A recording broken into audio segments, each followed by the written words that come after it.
안녕하세요. 절대값TV의 명품 PD 한PD입니다.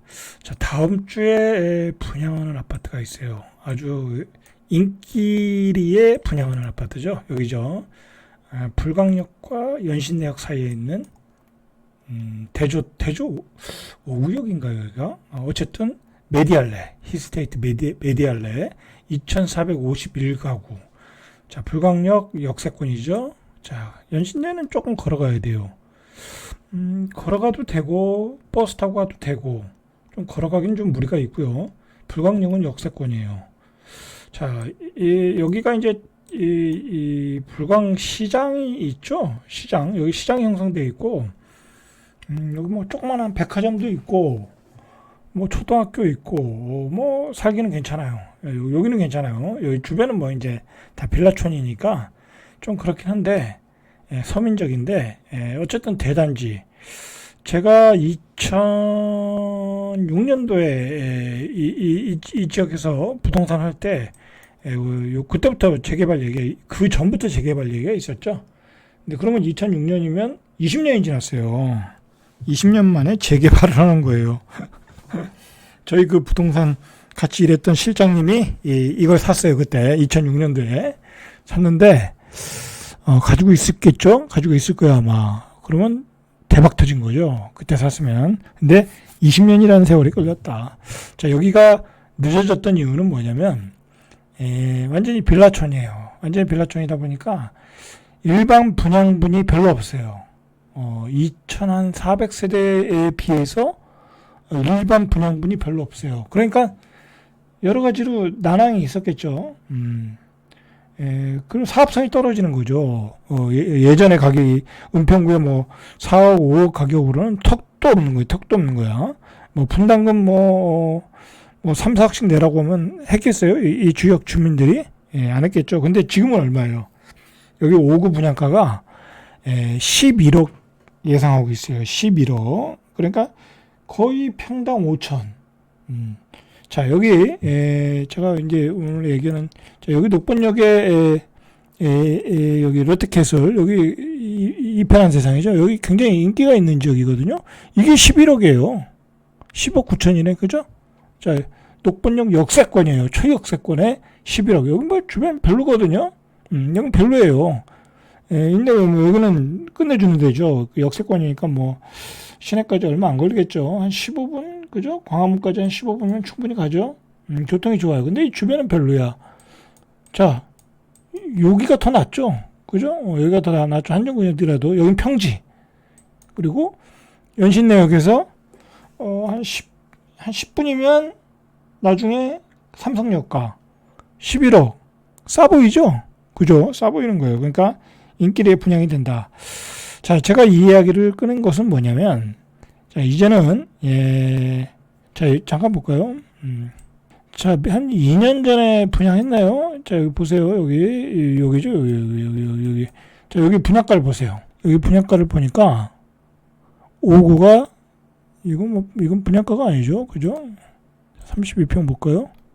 자, 32평, 여기가 분양가가 9억 2천이었어요. 32평이. 자, 여기도 역세권이에요. 세종역 역세권이야. 거기보다는 입지가 좀 떨어지죠. 그죠? 어쨌든 9억 2천이었다.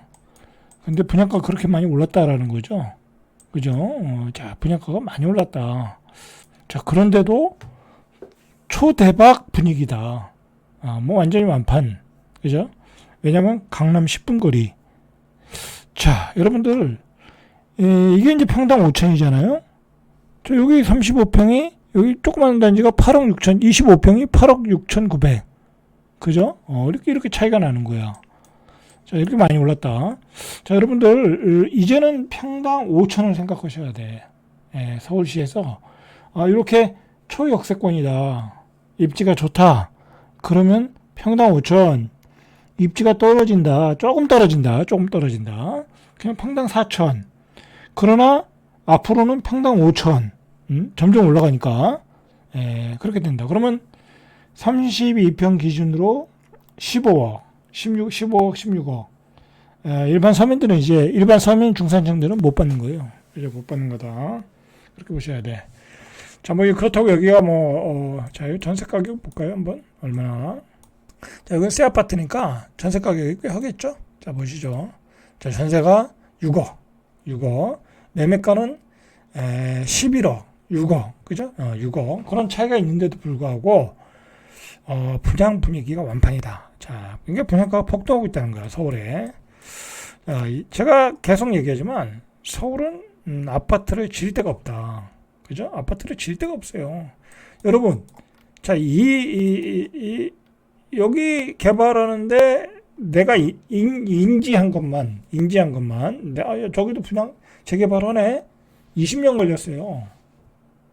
요 2,400가구를 공급하는데 20년을 걸렸다. 그러니 이게 공급이 되겠냐고. 자, 여기, 그나마 요즘 집값이 올라가지고, 자, 이런 지역들도 탄력이 붙었거든요.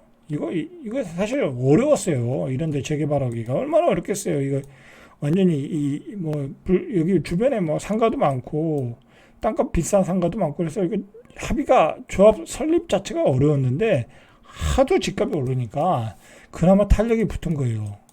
자, 여러분들, 자, 여기도 조금 나중에 인기가 있다고 그러는데 가련 1동 여기도 단지가 어마어마하죠. 별로 위치도 안 좋아요, 여기는. 여기도 완판 분위기인데 분양가가 좀 저렴하겠죠?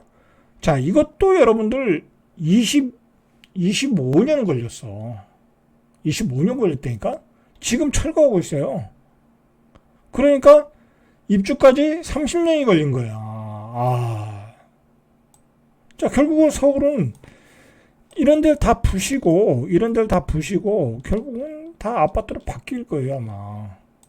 여러분들 아실에 들어가서 보면 전부 다 웬만한 지역들은 다 모아주택, 뭐 가로주택, 재건축, 재개발 다 추진 중이에요. 여기 웬만한 서울의 지역은 그렇게 공급을 이루고 있고 서울의 어떤 리모델링을 하고 있다라는 거죠. 제가 누누이 강조하지만 서울은 지금 주거의 환경을 바꿔가고 있다.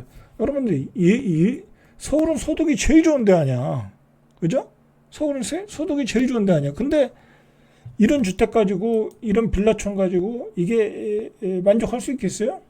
수요는 폭증하는데 그죠? 자, 이런 대단지 아파트 수요가 폭증한단 말이에요. 근데 이런 대단지 뉴타운을 만드는데 이런 수색 뉴타운, 가자 뉴타운 이거 만드는데 몇 년 걸렸냐고.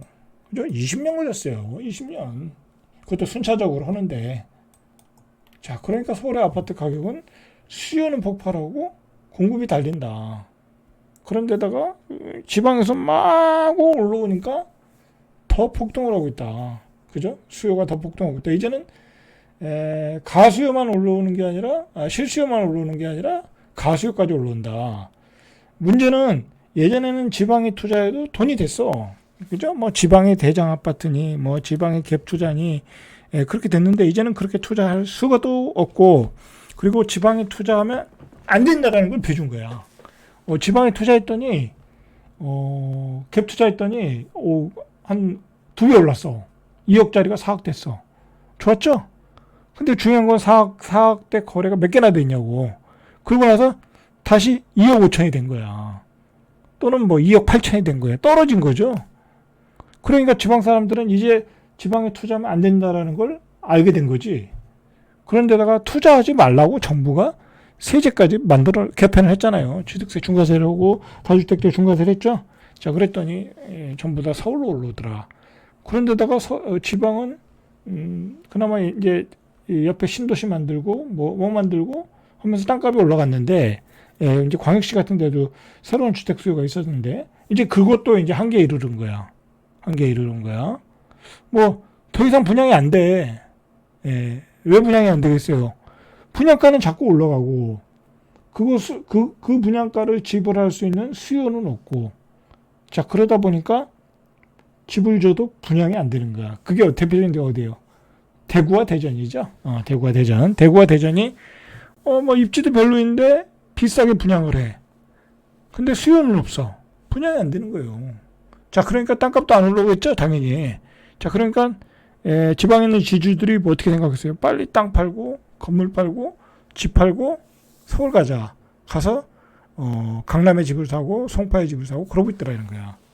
그런 수요도 폭발하지만 이렇게 분양가도 폭등하고 있더라라는 거죠. 자, 그 분양가 폭등을 리드한 게 어디예요? 자, 이런 강남이었죠. 자, 지금 분양가 폭등이라는 게 심각한 게 하나 더 보시죠. 여기죠, 이목지구. 자, 여러분들 이목지구 이거 얼마야 이거? 여기가 요번에 온 거죠. 여기가 요번에 온 거네. 요번에 온 거죠. 자, 요번에 온 거네. 요번에 온 거. 그다음에 여기가 1차로 했던 것 같고요. 여기가 2차. 1차는 이게 맞나? 14억 설마 이 가격은 아니겠죠? 이거 잘못 나온 것 같은데. 자, 어쨌든 이목지구 2차를 보니까 완전 미달이야. 근데 분양가를 보니까 평균 분양가를 보니까 12억 9천, 거의 13억이네. 그죠? 이거 누가 분양받겠어요? 그죠? 이거 누가 분양받겠냐고. 미친 가격이죠. 한마디로 미친 가격. 이거 뭐 좀 세대가 좀 특이한 데는 15억까지 가네. 이거 누가 분양받겠어요? 여기가 뭐 에이스 지역도 아니고, 그죠? 저기 영통지구도 아니고. 자, 이거 얼마야 이거? 이거 전세 가격이네. 자, 여기 옆에 요게 8억 2천이네요. 그죠? 13년 차면 뭐 괜찮은데. 자, 전세는 4억이야. 여러분 같았으면 요거 13억에 분양받겠어요? 여기 전세 4억 3천에 살겠어요? 전세 사는 게 낫죠. 뭐 수원에 살면 얼마나 오래 산다고. 그죠? 자, 아니면 이거 사면 되지. 이거 13억에 분양받겠어요? 그러면 이거 13억에 분양받으면 여기가 가격이 오르겠습니까? 역세권도 아니야. 터무니없는 가격이죠. 터무니없는 가격이야. 그러니까 미분양이 난 거죠. 자, 문제는 이렇게 분양가가 너무 오른다. 너무 오른다. 한번 다른 데 볼까요? 자, 여기 보죠. 여기. 자, 여기가 예전에 분양했던 것 같은데 26년 1월 입주 예정이네요. 저쪽보다는 여기가 더 나아 보이는데 병원도 있고. 자, 여기가 33평이 7억 8천. 이게 괜찮네. 그죠? 여기 분양권이 뭐 7억 7천. 그럼 이거 사는 게 낫죠? 그죠? 저거 살 뻔, 저쪽 살 뻔, 이거 사는 게 낫네. 그죠? 너무 비싸네. 그죠? 자, 분양가가 너무 올랐다. 자, 그 얘기를 이제 먼저 말씀드리고. 자, 그래서, 지금 서울의 분양가가 5천에서 이제 이게 강남 분양할 때는 막 평균 분양가가 올라가는데, 뭐 6,600까지 나오는데, 한 5천, 평균 5천, 이제 한 1년 동안의 기간을 보면 5천 시대가 왔다. 이미 넘었을지도 모르고요. 그러면은 15억이 된다는 거야. 이제 자, 이런 문제를 우리가 이제 어떻게 이런 문제가 왜 문제가 되느냐라는 문제부터 이제 우리가 고민을 시작해야 돼요. 자, 그러면은 젊은 애들이 집을 받지 못해. 그러면 이제 결혼도 안 해. 결혼도 안 하고 이제 애도 안 낳을 거야. 그죠? 이제 그런 사회적 현상까지 간다는 거야. 자, 오늘 그 어떤 유튜브를 보니까 잠깐 보시죠. 자, 이 전인구 경제연구소. 자, 이분이 굉장히 그 110만의 구독자를 가진 아주 인플루언서예요. 인플루언서인데, 자, 이분이 이제 어떤 방송을 주제를 했냐면 세종시로 수도를 옮겨야 하는 이유, 이런 주제를 가지고 이야기를 했어요. 보시면 세종시로 오세요. 자, 이분이 이제 하고 싶은 얘기가 뭐냐면, 이제 제가 하고 싶은 얘기를 이분이 했더라고요. 자, 이분이 하고 싶은 얘기는 뭐냐면, 서울과 수도권이 이제 포화 상태이다. 그죠? 이분도 이제 인지를 한 거죠. 뭐 요즘은 이제 어떤 사회적인 문제도 좀 다루고 싶어 하는 것 같아요. 주로 주식을 다루는데, 포화 상태이기 때문에 이제는 서울을 조금 비워야 된다. 그래서 이제 서울은 경제의 도시를 만들고, 뭐 서울은 세종을 행정 수도로 만들고, 그런 걸 해서 좀 분산을 시켜야 되는 게 맞다. 이런 얘기들을 이런 그 탑 인플루언서들이 오히려 많이 이야기를 하고 있다라는 거야. 이 사회의 어떤 그 탑 유명한 인플루언서들이 이런 얘기를 상당히 많이 하고 있다라는 얘기예요. 예전에 불과 몇 년 전에는 이런 얘기들을 안 했거든요. 이런 얘기들을 안 했어요. 이런 얘기들을 안 했는데, 이제는, 서울에 너무 이제 그 한계를 느끼는 거야. 이대로 가다가는, 이제 도저히 새롭게 인생을 시작하는 젊은이들이 집을 마련할 수가 없다. 뭐 그러면서 사회적 부작용이 일어날 수 있고, 그리고 너무 많은 인구가 쏠려 있다. 이제 그 방송에서 그런 얘기했지만, 우리는 어쨌든 북한과 이렇게 대립하고 있는 나라잖아요. 북한을 앞에 적을 두고 있는 나라인데, 너무 많은 인구가 그 안에 쏠려 있으면, 말 그대로 그 뭐 걔네들 포 사거리 안에 너무 많이 들어가지고 뭐 전쟁이 일어났을 때 큰 혼란이 일어날 수도 있잖아요. 그러면 굉장히 불리할 수 있으니까 분산시키는 게 맞다. 이제 그렇게 보고 있고요. 뭐 정치인들도 당연히 그렇게 보고 있고, 그래서 여야가 어느 정도 여야가 다 이번에 선거 공약으로 뭐 국회도 이전하고 좀 장기적으로는 중장기적으로는 대통령실도 이전하고 그렇게 동의하고 있잖아요. 그죠? 뭐 그 굉장히 진일보한 거죠. 자, 뭐 그런 문제를 떠나서 서울이 이제 거의 포화 상태에 왔다라는 거를 어떤 사회적 인식이 확대가 됐다라는 걸 이번 이 유튜브를 통해서 좀 알게 되더라고요. 자, 이렇게 보세요. 이목지구 아까 11억 4천이 넘네. 그죠? 평당 3,560, 대저동 뭐 5천만 원 이상 나오고 있고.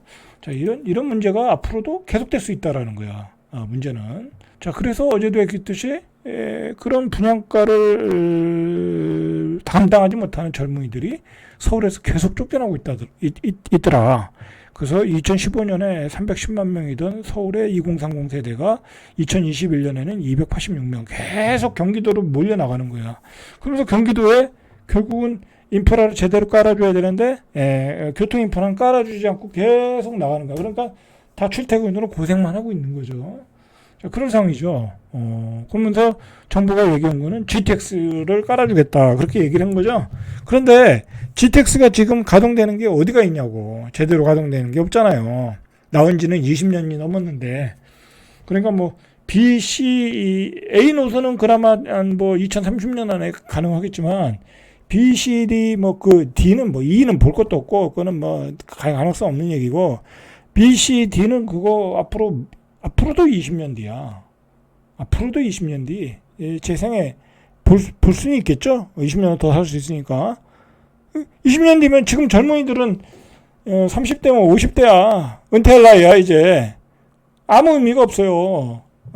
그걸 공약이라고 내놓더라고. 아무 의미 없는 얘기를 하고 있더라고. 그러니까 계속 경기도에서 고생만 하라, 이거죠. 계속 경기도에서 고생만 하라. 그러니까 결국은 왜 이렇게 우리가 경기도가 확장이 되느냐. 서울에 집이 없다. 그죠? 그런데다가 문제는 계속해서 지방에서 자산을 팔고 올라오더라. 제가 웬만하면 이런 얘기 잘 안 해요. 웬만하면 이런 얘기 안 하는데 이 심각한 수준의 단계로 넘어가서 이걸 계속 강조하는 거야. 여러분들한테 계속해서 강조할 수밖에 없어. 각자 도생하시라는 얘기야. 그죠? 각자 도생. 뭐 조그만 빌라라도 좋은 데 사서 뭐 재개발 재건축 오래 투자하시든지 가장 좋은 집을 사시든지 각자 도생을 하라 이거야. 별로 빠질 기미가 안 보인다. 빠질 구조가 아니야. 보니까 중요한 거는. 자, 그러니까 서울에 조금 좋은 입지의 중소형 아파트들, 뭐 동작구, 강동구, 성동구 이런 오구 스타일의 아파트가 20억을 넘어섰다라는 거죠. 그죠? 20억을 넘어섰다. 이 집꼬리만한 아파트가. 여러분, 59제곱미터면요. 둘이 살기도 힘들어. 요즘 뭐 짐이 많아가지고요. 저도 이제 부동산 하니까 25평을 많이 보러 다니잖아요. 그래서 나중에 나이 들면 25평에 살까? 하고 근데 못 살겠더라고. 너무 좁아가지고. 저희 집은 38평인데 너무 좁아서 못 살겠더라고. 그럼 뭐 저 같은 생각을 다른 분들도 가졌겠죠. 그런데 거기에 뭐 애까지 나봐. 못 살아요. 요즘은. 하도 가전이 많아가지고. 그죠? 자, 그렇다. 자, 그런데 반면에, 자, 이거 보세요. 이 기사 보세요. 용인 아파트의 뭐 반세권, 이 반도체 클러스터가 들어오는 뭐 처인구, 두인역인가? 그런 지역에 그 반도체 공장이 들어오는 지역에 계속 아파트를 짓고 있대요. 2030년도면 이제 하이닉스도 들어오고 하니까. 근데 분양이 안 된다는 거야. 그 얘기는 뭐예요? 일반 또 중산층들은, 일반 직장 다니는 우리 중산층들은 이 5억짜리 아파트도 여기 뭐 4억에서 5억 사이 아니겠어요? 이런데, 뭐 용인 뭐 처인역 이런데, 뭐 이런데 반세권이라고 그러네. 이게 반도체 산업단지 인접죠. 자, 이런 지역은 미분양이 속출한다는 거야. 자, 이 양극화가 벌어지는 거죠. 그죠? 서울은 15억에 입지 좋은 데 하면 분양이 돼. 자, 그건 수요가 있는 거야. 그걸 살 수 있는 능력을 가진 사람들이 많은 거야. 거기는 어차피 공급에 한계가 있으니까. 그러나 이런 뭐 처인역 뭐 이런데 용인 외곽 이런 지역은 땅이 넓잖아. 아파트 칠 때 뭐 1,000가구, 2,000가구, 3,000가구 막 질 수 있잖아.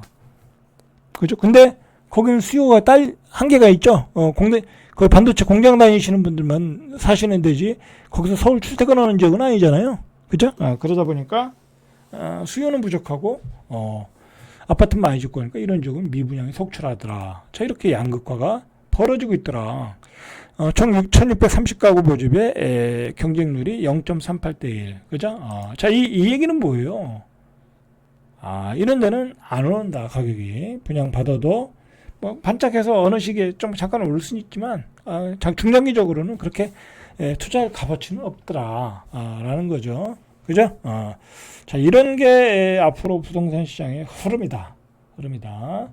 입지가 좋고 외곽이라고 해도요. 입지가 좋고 뭐 마트도 다 있고 대형 마트도 있고 백화점도 있고 학원도 잘 돼 있고 초품화이고 주변에 직주적분도 좋고 경우에 따라 서울 출퇴근도 가능해. 뭐 이제 광역버스 타고 이제 한 40분 거리면 또 가는 지역들 있잖아요. 그런 데는 조금 방어가 되는데 이런 지역들은 이제 방어가 안 되는 거야. 그러니까 수도권 외곽으로 가시더라도 좀 옥석을 좀 가르칠 필요는 있겠더라 라는 거죠. 자, 보세요.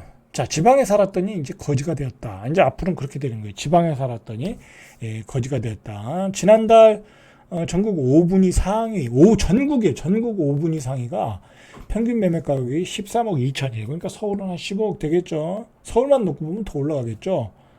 근데 반면에 하위 20%는 평균 가격이 1억 한 1억 정도, 1억 천 정도. 자, 이렇게 가격 차이가 벌어졌다. 전국 5분위, 1분위도 이렇게 가격이 벌어지면 그걸 서울과 비교하면 서울은 평당 1억, 지방은 아파트 한 채가 1억, 뭐 그렇게 계속 벌어지고 있더라. 이게 다 뭐예요? 지역 균형, 불균형 발전이 되는 거죠.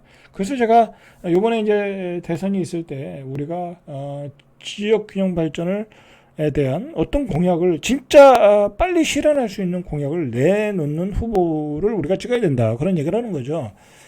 오늘 우리 지역 신문을 보니까 뭐 대전일보, 우리는 중부지방이니까 중부일보 그런 신문을 보니까 여기는 정말 생존의 위기에 있다라는 걸 느껴요. 그래서 계속 그런 걸 기사화하더라고요. 2차 공공기관 이전에 대해서 지난 과거 정권들이 아무 일도 안 했다라는 거야.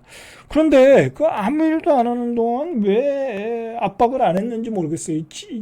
지역 지자체 그 시장, 광역시장들은 왜 그동안 아무것도 압박을 안 하는지 모르겠어. 난 그것도 희한하더라고. 그러면 선거 때 되면 또 얘기하고 또 선거 끝나면 얘기도 안 해요. 지도 당선됐으니까. 여기 지역 지자체장도 문제야. 알고 보면 그 사람들도 문제라니까. 그 사람들도 선거 때만 잠깐 얘기하고 얘기를 안 해. 그리고 여기 사는 사람은 체념하고 살고 그러는 사이에 지역 불균형은 그냥 계속 벌어지고 지역 내수 경기는 팍 죽는 거야. 여러분들이 죽는 거야. 여러분들이 다 죽는 거야. 지방에서 자영업 하시는 거 알잖아. 뭐 자영업 서울도 안 되지만 지방에서 자영업 하시는 분들 알잖아요. 젊은이들이 지금 얼마나 많이 빠져나와서 얼마나 장사가 안 되는지 관심을 가질 필요가 있다라는 거죠. 자, 지난달 서울 평균 아파트 평균 매매가 5분위가 29억 5천, 거의 30억이죠. 1분위는 4억 9천, 5억도 안 돼. 그러니까 5분위 배열로 보니까 6.2배. 그러니까 강남에 아파트 한 채 사면은 서울 외곽에 6채를 살 수 있다라는 거야. 예? 강남에 한 채 살 돈 가지고 서울 외곽에 6채를 살 수 있다. 이렇게 벌어졌다라는 거죠. 자, 그 계기가 된 게 똘똘한 한 채 토지거래 허가구역 번복 과정, 이런 과정을 통해서 벌어지고 있더라. 자, 제가 누누이 이걸 강조하지 않을 수가 없어요. 이게 왜 앞으로는 더 벌어질 가능성이 더 커. 왜냐하면 이 토지거래 허가 사건으로 이제 이 지방의 자산가들이 인식을 해버렸어요. 그리고 제가 또 방송도 하잖아요. 그러면 제 방송을 많이 볼 거거든요. 아무리 안 본다고 해도 돈 있는 사람들은 다 지들이 알아서 찾아봐요. 찾아보고, 야, 이거 큰일 났다. 뭐 지방의 땅은 뭐 이거 팔리지도 않고, 이거 뭐 앞으로 오르지도 않을 것 같은데, 이거 빨리 헐값에 팔고 가야 되겠다. 그런 생각이 들겠죠. 그래서 맨날 거래도 안 되는 호가부로다가 그냥 풀에 쳐서 팔아가지고 올라가고 있는 거예요, 지금. 이 지방의 땅들은 또 얼마나 많아. 팔아먹을 수 있는 땅들은. 그죠? 또 그걸 바보같이 사는 사람들도 있고. 그죠? 자, 이런 아주 뭐랄까요. 서울 집값 폭등의 대장이 앞에 있는 거야. 여러분들, 그 부동산 강사들, 투기 강사들이죠? 그 사람들 한번 방송을 요즘 계속 한번 지켜보세요. 뭐 과장된 얘기도 있지만 그 사람들이 누누이 강조하는 게 바로 그런 배경을 가지고 강조하는 거예요. 서울의 핵심지는 계속 올라간다. 모자라니까. 그리고 서울의 핵심지에 사는 사람들이 돈은 많은데 다 구축에 살고 있는 거야. 그러니까 그들이 원하는 건 신축이잖아요.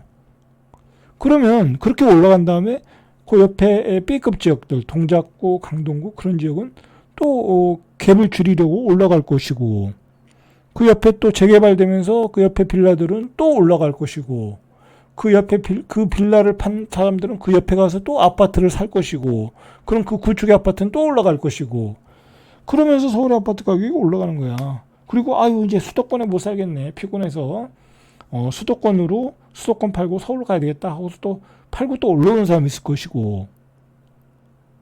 그죠? 자, 여기까지만 하겠습니다. 절대갑주비의 명품 PD 한 PD였습니다.